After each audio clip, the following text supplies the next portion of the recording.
পুলি পিঠা খেতে কার না ভালো লাগে? 100% মানুষের মধ্যে 99% মানুষই পুলি পিঠা খেতে পছন্দ করে। তো আজকের রেসিপিটি হচ্ছে পুলি পিঠার রেসিপি। তো হ্যালো এভরিওয়ান, আসসালামু আলাইকুম। আজকে চলে আসলাম পুলি পিঠার রেসিপি নিয়ে। তো ফার্স্টে আমি পুলি পিঠা বানানোর জন্য কড়াইতে নারকেল দিয়ে নিব। এখানে আমি একটা পুরো গোটা নারকেলটা নিয়েছি। তা নারকেলটা আমার ফ্রিজে রাখা ছিল, এই জন্য নারকেলটা বরফ হয়ে জমে গেছে। তো কোনো ব্যাপার না, এটা কড়াইতে দিলে ঠিক হয়ে যাবে। দেন এর ভিতর এখন খেজুরের খাঁটি গুড়টা দিয়ে দিব। আসলে গুড়টা না দিলে পুরটা আসলে খেতে সেরকম টেস্ট হয় না। তো গাইস, পুরটা ভালোভাবে নাড়াতে থাকতে হবে যাতে করে তলে লেগে না যায় বা পুড়ে না যায়। তো গাইস, পুরটা নাড়াতে নাড়াতে যখন একেবারে খয়েরি কালার চলে আসবে তখন পুরটা খেতে সেই টেস্টি হবে। তো গাইস, পুরটা আমার রেডি করা শেষ। তো দেখতে পাচ্ছ পুরটা কিভাবে খয়েরি কালার এসে গেছে। তো এখন পুরটাকে আমি নামিয়ে নিব। গাইস, এখন আমি চালের আটার একটি ডো তৈরি করে নিব।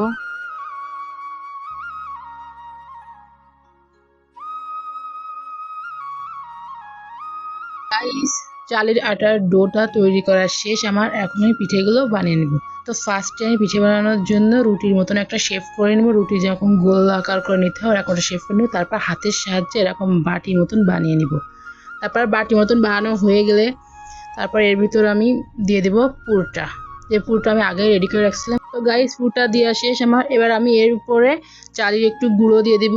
তো এর মেন হচ্ছে এবার আমি মুখটা ভালোভাবে এরকম টিপে টিপে করে মুখটা ভালোভাবে মেরে নিব। তো গাইস, পুলি পিঠার মেন আকর্ষণটা হচ্ছে এর পাশে যে ঢেউ ঢেউ ডিজাইনটা হয় ওইটা। তো আমি তো পারি না, তো আমার আম্মু এটা করে দিচ্ছিল।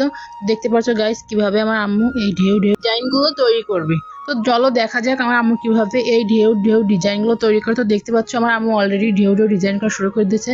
তো গাইস, দেখতে কি সুন্দর হয়েছে। তো আমার পিঠেগুলো সব বানানো শেষ। তো এবার আমি এগুলোকে রাইস কুকারের যে ঝাঁঝরিটা আছে ওটার ভিতরে আমি ভাপ দেওয়ার জন্য পিঠেগুলো সাজিয়ে দেবো। একে একে পিঠেগুলো সব আমি দিয়ে দিলাম।